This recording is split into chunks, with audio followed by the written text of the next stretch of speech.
샬롬, 복된 토요일입니다. 이번 한 주간도 모두들 수고 많으셨습니다. 오늘 귀한 쉼의 시간 되길 원하고요.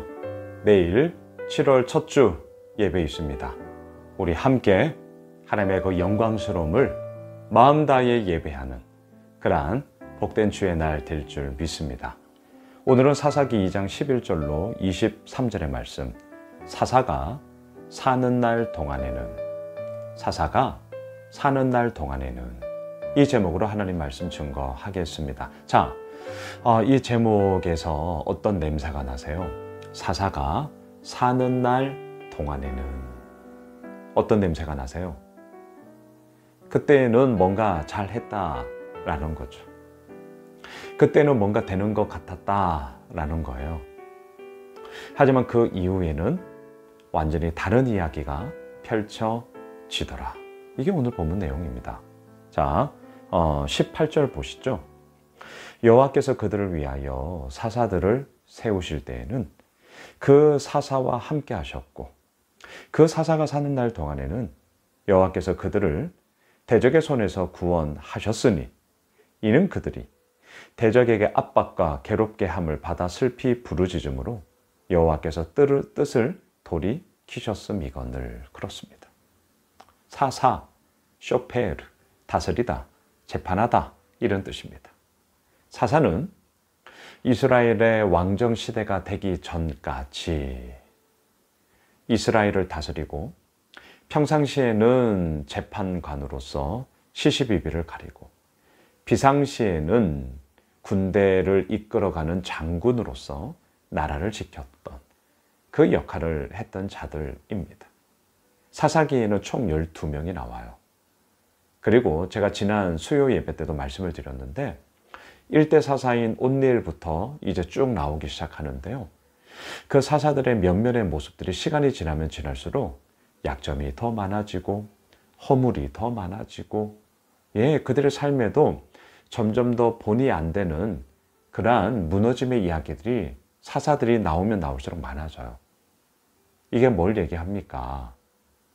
악순환의 연속이, 실패의 반복이 사사기에서 얼마나 심각한가라는 것을 우리들로 하여금 보여주는 것이죠. 그리고 사사기의 마지막은 뭡니까? 각기 자기 소견에 오른 대로 행하였더라. 이게 사사기의 결론인 것이죠. 자, 여하튼 사사가 사는 날 동안에는 하나님이 그 사사와 함께 하심에 압제자들의 억눌림과 지배 가운데서 다시금 구원하시사 하나님의 은혜를 경험케 하시고 또 온전하게 그들의 삶을 살아가게 되었노라. 그 얘기예요. 그 얘기예요. 그러면 어떻습니까? 그렇게 내가 힘들어서 부르짖고 살려달라고 애원했는데 하나님이 사사를 통하여서 그렇게 억압과 압제에서 벗어나게 하셨습니다. 살려주셨어요. 그러면 그 은혜를 맛보았으면 우리 어떻게 해야 합니까? 쉬운 말로 잘 살아야죠. 잘 산다는 게 뭡니까? 하나님의 말씀에 순종하는 것입니다. 하나님께 더욱더 가까이 나아가는 것입니다. 하나님 앞에 엎드리는 것입니다. 하나님 앞에 간구하는 것입니다. 주님의 그 말씀 따라 우리가 살아가는 것입니다.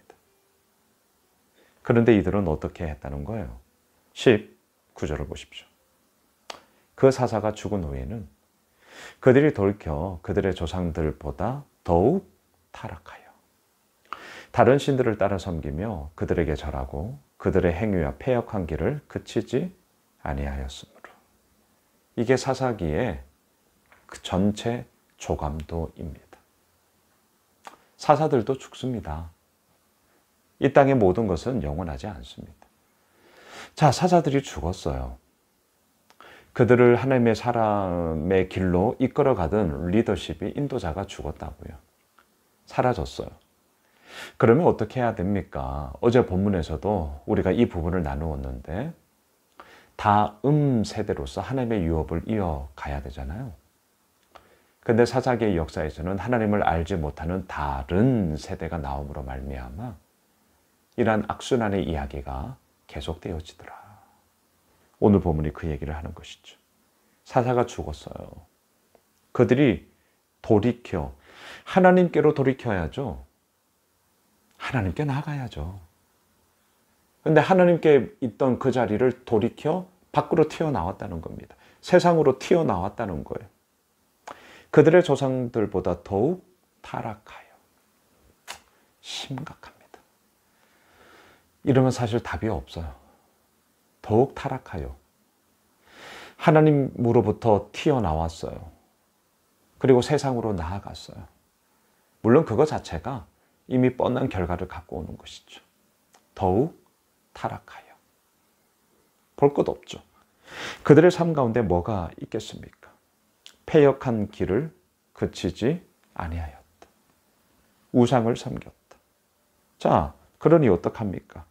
20절 보세요. 여호와께서 이스라엘에게 진노하여 이르시되 이 백성이 내가 그들의 조상들에게 명령한 언약을 어기고 나의 목소리를 순종하지 아니하였은지. 뭐가 있겠어요? 하나님의 냉엄한 징계가 그들 가운데 있는 것이죠. 자, 그래서 사사기의 악순환의 사이클 아시죠? 범죄함이 있어요. 하나님은 징계하셔요. 그 징계가 너무나 힘드니까 살려달라고 부르짖어요. 하나님 앞에 간구해요. 하나님은 또한 그 부르짖음과 간구를 들으시고 사사를 통해서 구원하세요. 자, 이 구원함을 얻었으면 어떻게 해야 돼요? 앞서 말씀드린 것처럼 잘 살았더라. 어떻게? 하나님께 나아가며 하나님께 엎드리며 주의 말씀에 순종하며 잘 살았더라. 이렇게 되어야 되잖아요. 그런데 우리는 방금 보았어요. 5번째 뭐가 돼요? 또다시 범죄함. 이 사이클이 계속해서 돌아가요. 그리고 그 결론이 각자 자기 소견에 오른 대로 행하였더라. 이렇게 맞춰지는 게 사사기란 말입니다. 자, 말씀을 정리할게요. 사사가 사는 날 동안에는 참 슬픈 얘기입니다. 그때만큼은 그래도 잘했다는 겁니다. 그때만큼은 그래도 하나님께로 나아가 뭔가 으쌰으쌰 했다는 거예요. 하지만 사사가 죽은 후에는 하나님으로부터 돌이켰어요. 그리고 더욱 타락했어요.